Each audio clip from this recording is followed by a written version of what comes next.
Hello and welcome to the Christian Fantasy and Sci-Fi Podcast, where we talk about anything and everything fantasy and science fiction.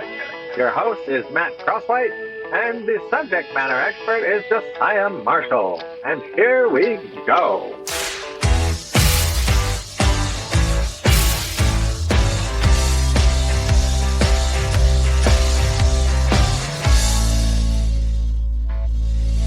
Welcome back to another episode of the Christian Fantasy and Sci-Fi Podcast.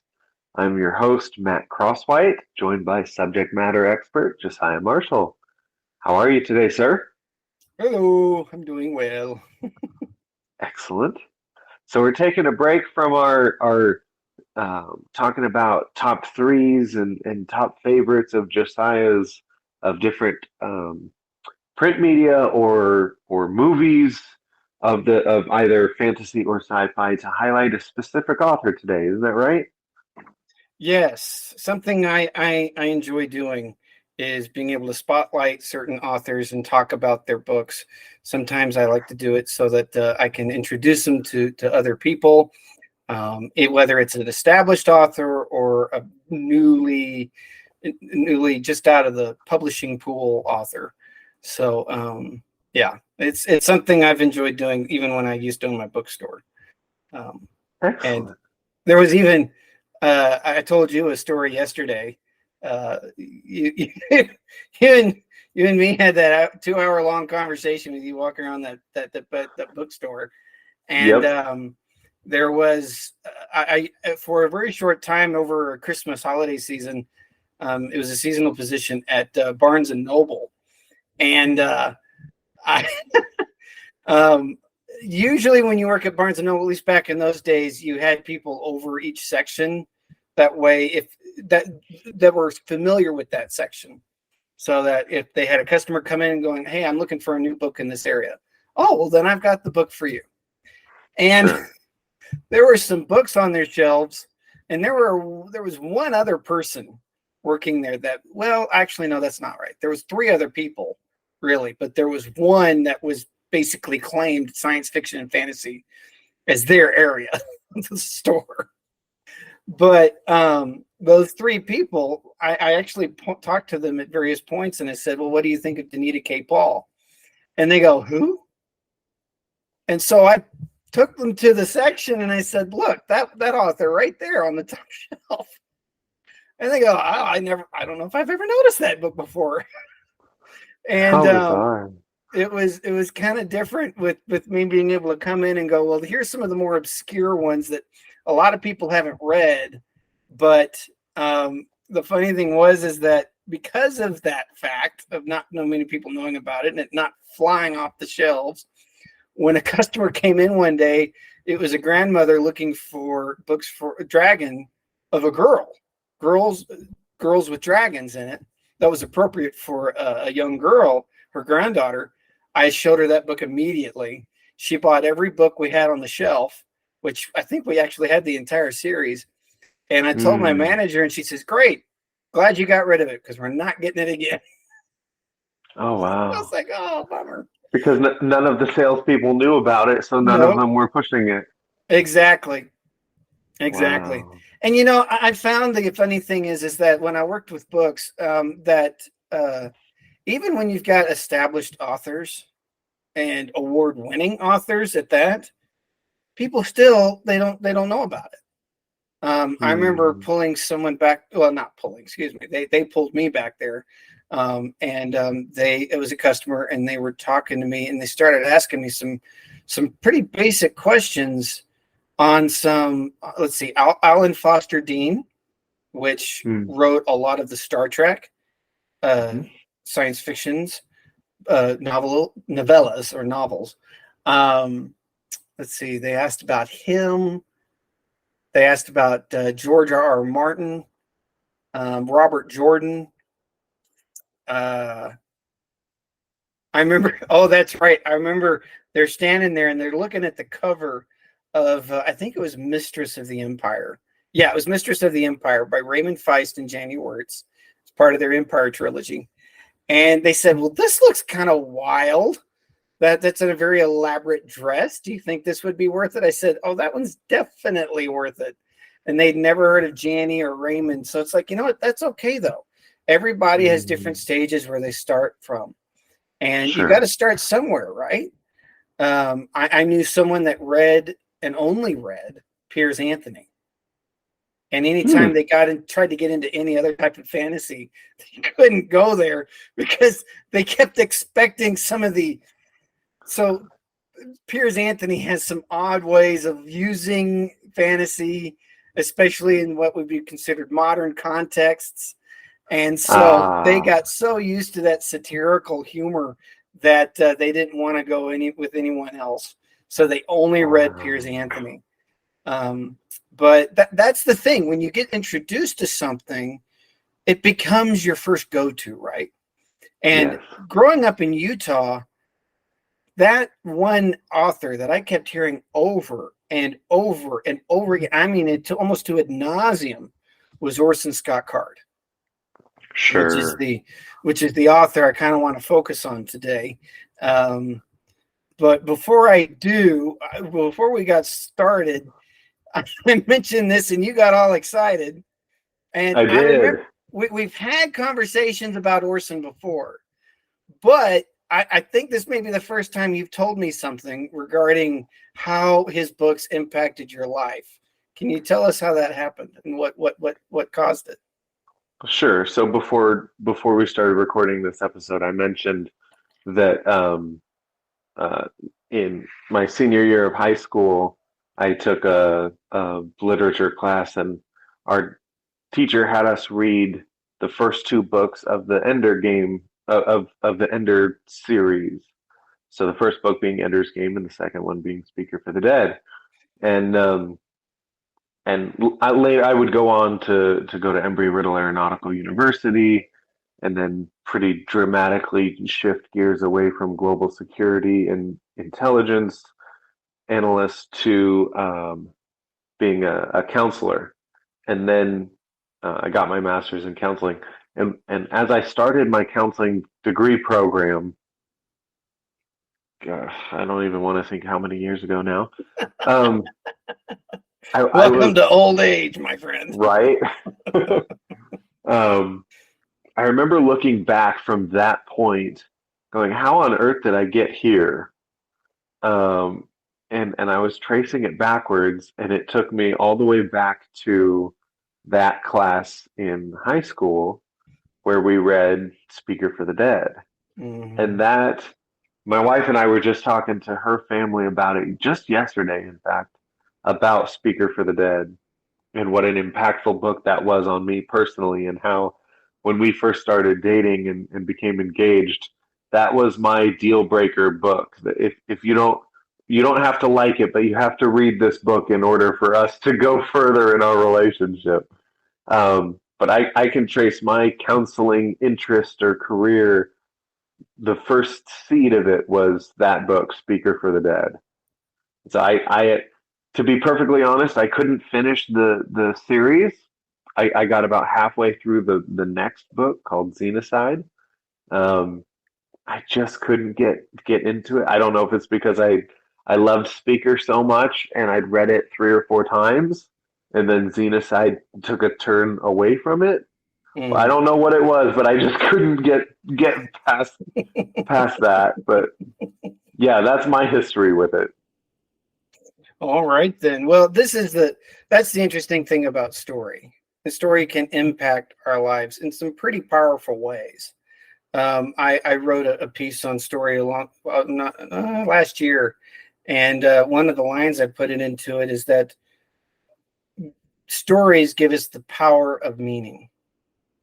And when we're able to see ourselves in such a context, it really can define, or even in your case, redefine. And so what's interesting is that this story, really even this author, there is some contention. There's very contentious approaches to his storytelling. We look back on it, especially when you read something for the first time. Let's say you're reading it and you're not familiar with the author, you don't know their background, you're just looking at the story. Sure.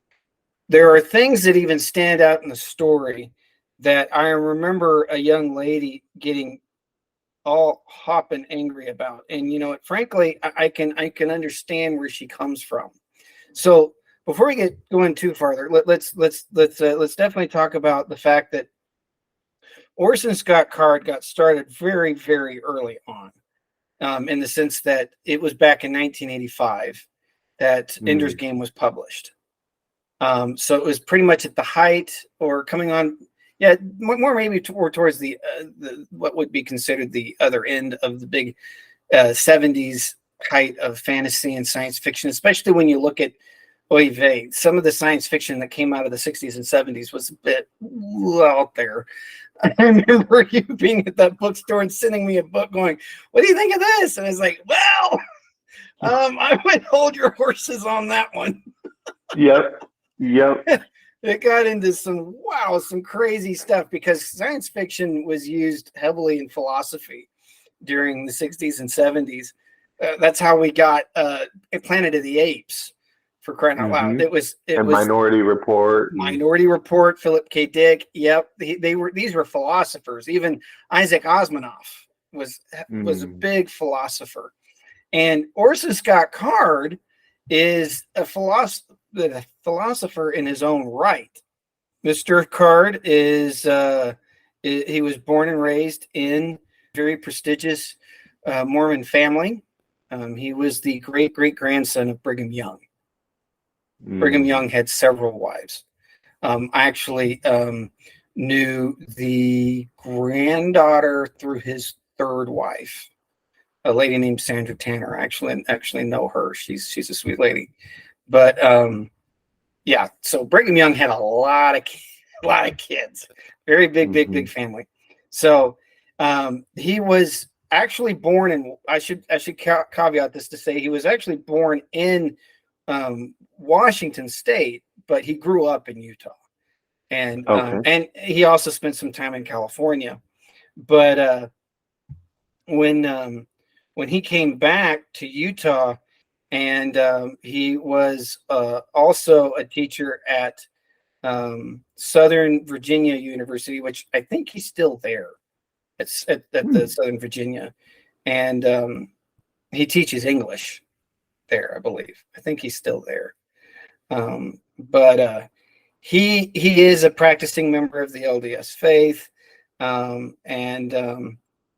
some other Mormon authors have cited him as being one of their greatest inspirations, such as Stephanie Meyer, Brandon Sanderson, who's now a professor at BYU. Well, not now, he's been there a while, and also Dave Wolverton. So why, in my opinion, I think it's important to ask the question, why is it important to know an author's background in order to appreciate their writing?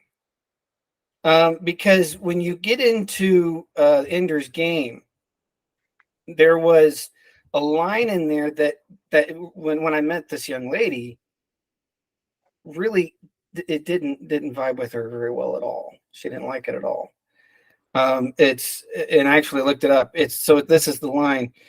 It starts off with one person saying, all the boys are organized into armies. Harmony. Good grief. I cannot talk today. All the boys are organized into armies. All boys, a few girls, they don't often pass the tests to get in. Too many centuries of evolution are working against them. There's an interesting book by Bart Ehrman, and he talks about memory. And now I've also, before even Bart Ehrman, I've come to learn in my own life experiences that memories are not always reliable. They can be deceptive because what we end up drawing on are a lot of positives. We don't forget the negatives, but memory tends to have a reconstructive tendency of reviewing something in a way that makes it more, in some cases, more palatable for people.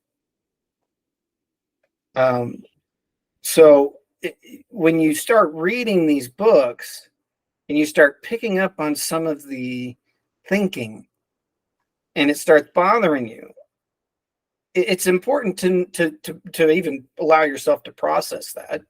And in my opinion, it's always good to be challenged, but at the same time, you don't want to always put yourself in a position to where you just feel like you're getting battered, right? And it just feels like it's attacking something at your very core. You know what I mean? Which is interesting considering some of the things that the series goes into about identity and everything. My favorite character, let me say this before I continue on, is Bean. Of course. I like Yes. Bean. I really like that. And Ender's Shadow is actually my favorite book. Is it? It is. I enjoyed that a lot, especially when you're basically reimagining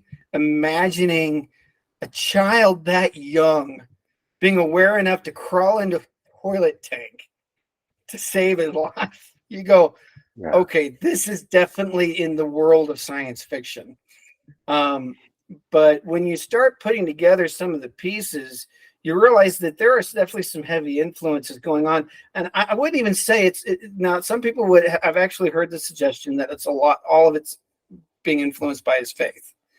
But I don't know if I can actually say that, because not only are you a product of your faith, you're also a product of your time. So yes, he didn't have such a high opinion of women. He doesn't have a high opinion of people who have same-sex attraction. And he does have this odd little focus on kids, especially with being able to look at kids from a genetic point of view. Now, one of the interesting pieces of Mormon history that I've always found fascinating is that there is a practice of eugenics.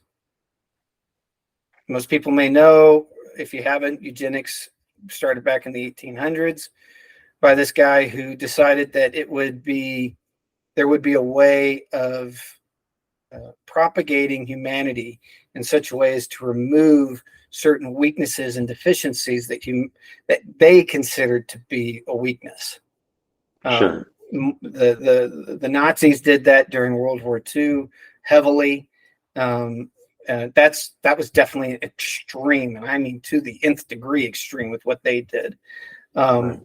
Now, one of the reasons I want to bring this up is because what the next statement I'm about to make is because it's important to realize the type of world we live in. And when we're met with something like this that I'm about to say, especially in the spur of the moment, you learn a little bit more about yourself, right? My wife was we were at our OBGYN, and she was pregnant with my firstborn. And the nurse looked at me. She looked at me and asked, "Do you want us to do the test?" I said, "I don't know what test you're talking about." She goes, "Do you want us to do the test so that you can find out whether or not you want to keep the baby?" And I said, I still don't understand what you're talking about. Well, she says, we can check for Down syndrome. We can check for other things that way, if you don't want the pregnancy, we can get rid of it. And I said, you know what? I think I understand where you're coming from with that, but please don't ever ask me that question again. It really troubled me to have her suggesting something that I took to be a great offense, but I don't think she was trying to be offensive at all in any way, shape, or form. Yeah. But it is a topic, though. However neutral or objective she may have been regarding it, it is a topic that is highly subjective, in the sense that it's going to cause you to respond in one way or another. And so when you are met with this approach in Ender's Game, it is definitely something you have to grapple with. So when you get to know the Mormon faith, you definitely see pieces of it coming out. And Orson's writing, Jeff Wheeler, Stephanie Meyer. Excuse me. So, now I would say, now let me ask the question: is that bad? No, It's not bad in the sense that these are people expressing their values and their thoughts, and they're putting it out there like any subjective artwork, and you get to respond to it. Yes. This young lady I knew, she responded in the way that she said, I hate this book. I hate this series. Where I've had other people say, oh, that book challenged me in ways. And then you got right here on the podcast, Mr. Matt Crosswright, who said, this one book really changed the perspective in my life. Mm-hmm. That's possible. It's viable. It is what art does, right? So, with that said, now that we've kind of got the contentious approach that some people can have, let's start looking at the story. We do have a very set in the far future, an era of humanity that has learned that there is definitely life on other planets, and you get introduced to what was the oh good grief, I'm spacing. The buggers. Sorry, the what? The buggers. The buggers. That's right. That's right. This is where I think, I don't remember reading anything specific on this, but I this is where I tend to think that Orson got some ideas from Robert Heinlein, who wrote Starship Troopers when it came to bugs and stuff. Could have been. It could have been. Did you ever see Starship Troopers? I didn't, but I'm a little bit familiar. Okay. Well, Robert Heinlein, just a quick insight on him. He was a World War II vet. He was an aeronautical engineer, and he served in World War II in the Navy. And he wrote Starship Troopers along with many other science fiction stuff that's definitely out there and well worth the read. He even wrote a Western called Have Six Guns Will Travel. But he ended up influencing a lot of people. And I really believe he influenced Orson Scott Card in some of these ways. But so when you get into it, you find that Ender is, if I remember correctly, he's actually not supposed to be alive because there is a child cap, much like you see in Eastern countries, especially China, more so in China. The child cap that you had for many, many years, there is actually been raised. Now you can have more than one kid in the city, but I can't remember the exact number. How many were in families? Ender's Game? You were allowed to have two. Two. That's right. And Ender, the first one that family had was a boy who showed a lot of military promise and brilliance, but he was too violent. Right. And then the second one was a daughter. Yep. Valentine, who showed just the same level of brilliance and aptitude, but was too kind and too compassionate. And so the government / military invited the family to go ahead and have a third child to try and get the brilliance and the aptitude, but a better temperament, because they were looking for a future general military commander who could lead the armies against the buggers. Right. I remember one person saying that they had a big problem with the age of the children. Because when you get this going, you've got Ender is 6, Valentine is 8, and Peter is 10. Yep. And you go, and even when you read Ender's Shadow, you've got Bean. Let's see, he had quote unquote consciousness. What was that? 13 months old? No, it's a few months old. Something like 3 months old, maybe. It was very, very young. And you've got this baby crawling up in the tank of a toilet. That scene just still has me going, whoa. But yeah, so the government, it's very dystopian. Yes. But it's in this regard, but it is basically a one world government who is very much in control. And now they're desperately trying to find ways of dealing with the buggers. And Ender is actually among a handful of kids who are taken into a school up in orbit around the planet Earth, which now that you think of it, it's in some ways it's not exactly mold perfect, but you can almost see some elements of, say, Star Wars or Harry Potter. Yep. coming into play a little bit with this, maybe more so with Harry Potter because he's going off to a school. But the movie that came out not too long, well, actually that was a few years ago now. Yeah, If 6 or that's 7, I think. yeah. Harrison Ford came out of retirement for that. He loved that series. He really wanted to be in that series. So even in the movie, you get to see the school that's in space and how these kids are tested with each other. They're tested as individuals, and a lot of them, every one of them, are monitored heavily because you've got a government who are quite desperate. When you look at it in the context of, oh, they're desperate, you begin to see more of why they're so, let's say, invasive with these kids than you really want them to be. But one of the things that Orson does that I've actually heard other readers say that this was kind of obnoxious, and for me it was a little bit, but when you finally get his pattern down, you go, okay, now he's switched. So because he goes from third person voice to first person voice. So he's telling the story in third person, but he'd slip into first person when he's having one of the actors or characters, think within their internal world. I remember one in particular that was actually quite jolting for me was Ender sitting on his bed in the book, and he's got his tablet, and I think this is even in the movie to some degree, but he's got his tablet in his hand, and he's being led down through these paths with this this avatar of some kind, and he's got a lot of internalized vocalization going on. Yes. And there was at one point in the middle of that where Orson, I think, slipped back into third and then back into first or something. I can't remember what it was. And it just got a little annoying. But overall, I kind of like it because you get this immersive experience of being able to put yourself into each of the characters and really dig into their thoughts, their thinking, their emotions, just who they are.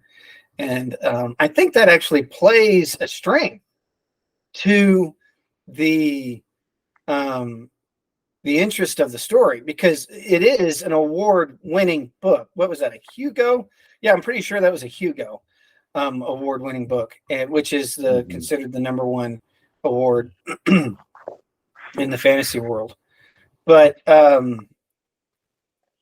it is a struggle for some because the kids are, and these are kids. They're being pitted against one another. They're being tested, but some of the testing does get very aggressive, and yes, some of these kids get hurt, even killed. Yes. Hunger Games comes to mind as another series that uses children a lot.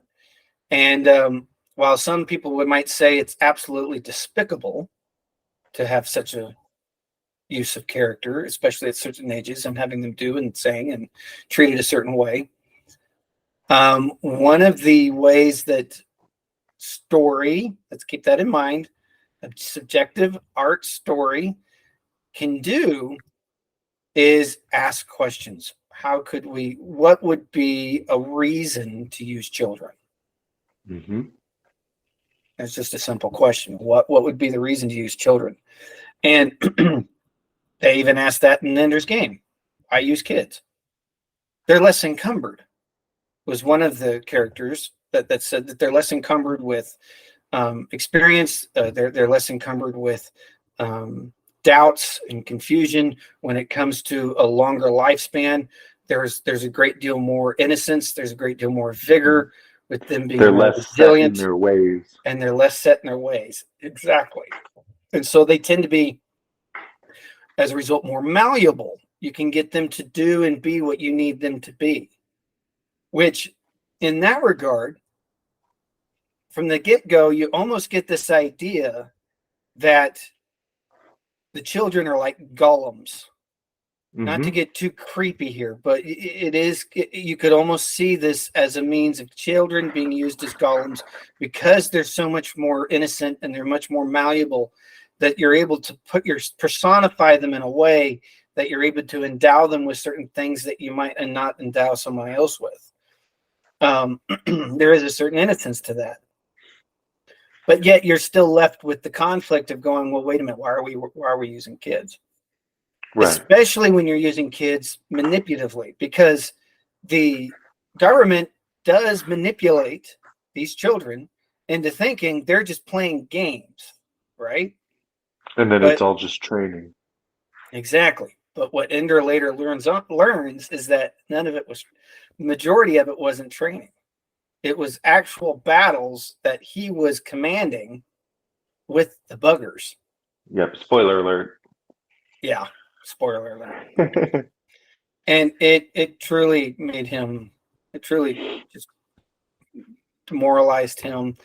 And then you see him going off and becoming more of who he is, and him taking on more of a role and ownership of who he is. Which is an interesting concept, because if you think of it in that way, you really wonder, then what ownership do you have of yourself at such a young age? What voice, what rights do you have at such a young age in order to be able to be who you are and do what you do? But So, kind of along those lines, I have a question for you. sure. I've heard, but never been able to verify, that Mr. Card wanted to, that the main story he wanted to tell was actually Speaker for the Dead.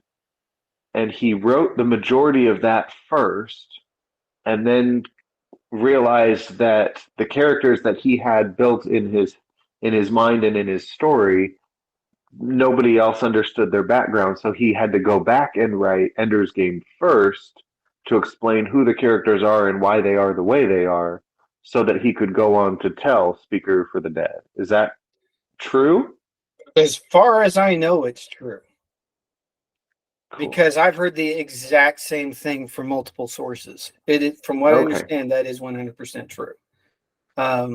Ender's Game was published in 85, and the second one was published in 86. Now, there are authors who are able to pump out books in 1 year.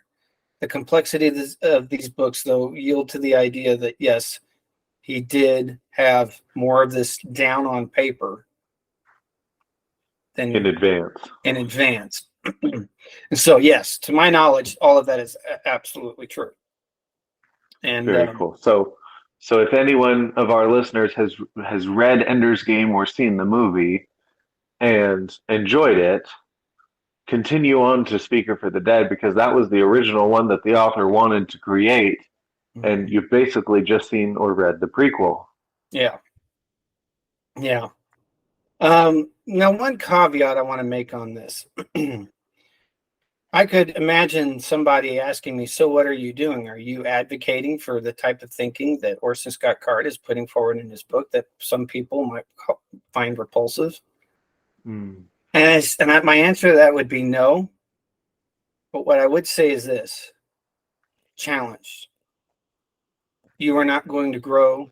You're not going to be able to find out more of who you are if you're not challenged. There are a lot of things that I do not agree with regarding Orson Scott Card, even his background.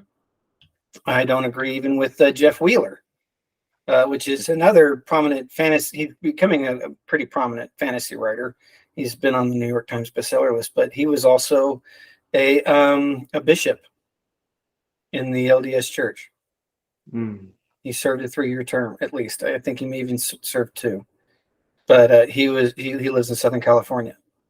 So even though these people and I may disagree on ideas, these are still people. And so not only do I want to honor and dignify people, at the same time, I also want to be able to not look at another person's perspective as being so wrong that I just have to stay away from it for the fear of contamination of some level, because that's out there. And I'm trying to be kind of real about this, because These are words we don't really think about. We don't even really have a conversation about these things. And so this is what artwork ends up doing. It ends up presenting us with our own dark selves, in a sense. And it forces us to see ourselves in a mirror to where we're able to see back on ourselves and go, okay, then who am I? Do I believe this? If I don't believe it, then what do I believe? These are some very basic questions that artwork can and does do, as I said earlier. And story alone, Ender's Game can be kind of enjoyable, in my opinion. It can be fun. It can be, wow, okay, this is, you got them going to school in space, and they're floating around in some cases. And then they had the kind of like the tag game, the little guns. You even see it in the movie, and they're floating around in that large dome, and it's just, you finally see that. And when you get zapped, your suit goes rigid and you can't move. Yep. Exactly. And you go, wow, wouldn't that be a fun game of tag? And the fun strategy that some of the kids come up with of deciding how to orient themselves in a 0G environment, and they decide that the enemy's gate where they're trying to get to is always down. So as I say, move forward or watch your left, that's what we're all spatially oriented the same direction. Just how they problem solve in some of those ways. I couldn't agree more. There's even that famous scene where they get into the spaceship, and this is both in the book and in the movie, and Ender is laughing at the what's his name? He was played by Harrison Ford in the movie. I can't remember the character's name though. And he's hovering in the ship, and Ender starts laughing, and it's really a seed. That moment is a seed. It's a story seed, where you see this is going to be something more into the book as you go. And that is about perspective, because Ender is laughing at the fact that his commander almost looks like he's the wrong way. He's hanging out in the wrong way in the ship, where he's sitting in a seat and strapped down. He's going, okay, now I'm upright. No, well, from his perspective, he'd be Isn't that funny? So just to touch on some of those plot parts, but is it something worth reading? Yes, but I'd go into it with a couple of mindsets. One, that it's not against you. This book is not about you. It's not against you. But two, when it does act as a mirror, allow for a curious mind state, in the sense that why am I experiencing what I'm experiencing? You can get angry all you want, and frankly, in some cases that can be a good thing.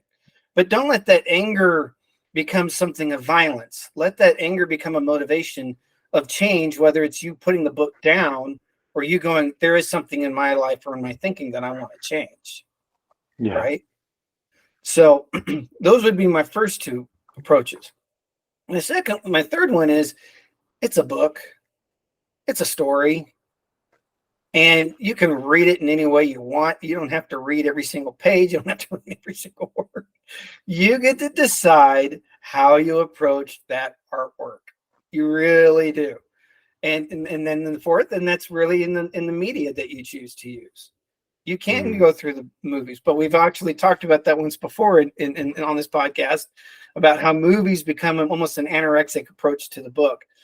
But you do have that option, and you've got that visual opportunity to be able to relive some of the things that you've pictured in your own mind when reading the book, right? And so go read the book.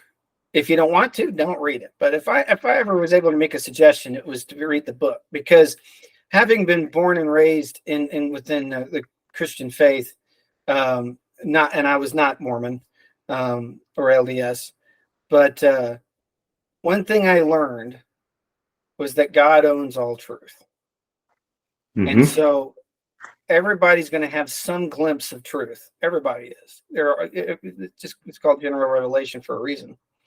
And so when you're able to see a truth in a book and it's coming from a voice that you'd rather not hear it from, well, that's one thing. But another thing is that you can go, okay, you know what? I can take something away from this that Yes. is going to speak for me and speak to me. Okay. So I bring up this author, as I've brought up this statement before, to point out the fact that within Christendom, especially its approach to fantasy and science fiction, there are ways we can enjoy it for pure sake of just enjoyment, but also for the sake of growth. And even if it's written by a non-Christian, the secular approaches to science fiction as we've known it can still be viable. You're not sinning. Excuse me, you're not sinning when you pick up one of these books. You might be a cultural sin, but it's not a spiritual sin. Culture will be what it may, people be what they may.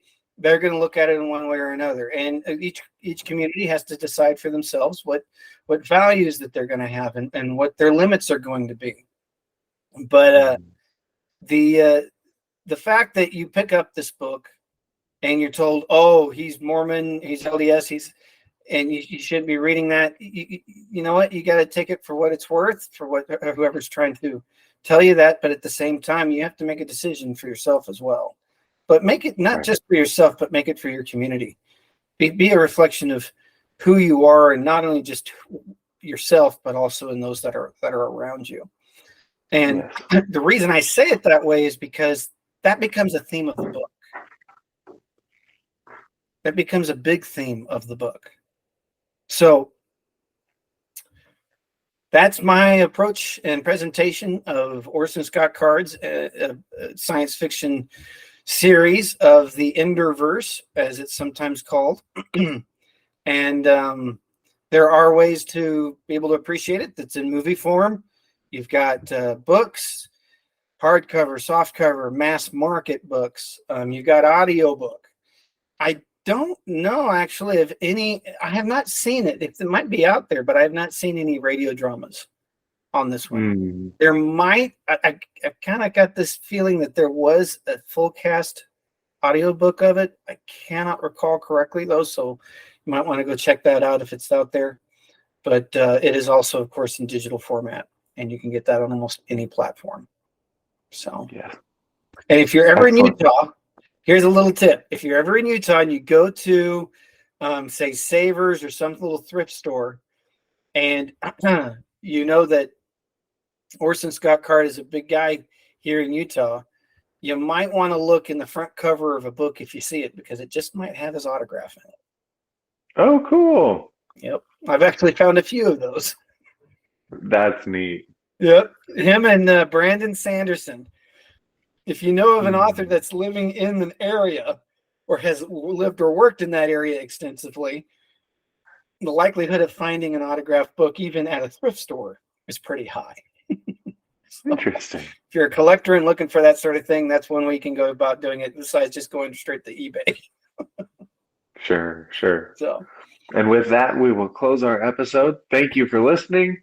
This has been Christian Fantasy and Sci-Fi Podcast. And until next time, keep reading, keep listening, and keep enjoying.